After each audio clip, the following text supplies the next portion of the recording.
خود کو اگر کوئی شخص بد دعا دے، اپنے لیے کوئی برائی کی تمنا کرے، تو یہ اس کے لیے اس کی انسانیت کے مناسب حال نہیں سمجھی جاتی۔ اسی طرح ایک روایت میں ارشاد ہے کہ اپنی اولاد کو بد دعا مت دو، کیونکہ عین ممکن ہے کہ تم ایسے وقت میں اس کو بد دعا دے رہے ہو کہ وہ قبولیت کا وقت ہو۔ جیسے لوگ تنگ آ کر اپنی اولاد کو برا بھلا کہتے ہیں، اسے بد دعا دینے لگ جاتے ہیں، تو اس حوالے سے فرمایا گیا کہ کیا پتہ ہے کہ کون سی گھڑی قبولیت کی ہے،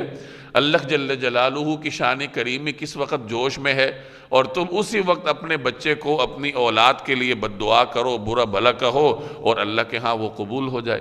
تو بہرحال اولاد کی نعمت سے اللہ تعالیٰ انسانوں کو نوازتا ہے۔ یہاں بھی اکثر صاحب اولاد ہیں تو اپنی اولاد کے بارے میں غلط الفاظ اپنی زبان سے نہیں نکالنے چاہیے۔ عام طور پر خواتین کی یہ عادت ہوتی ہے، چونکہ خواتین کم صبر رکھتی ہیں اور سارا دن بچوں کے ساتھ ان کا گزرتا ہے تو وہ تنگ آ جاتی ہیں، تو یہ مردوں کی ذمہ داری ہے کہ ان کو تسلی دیں،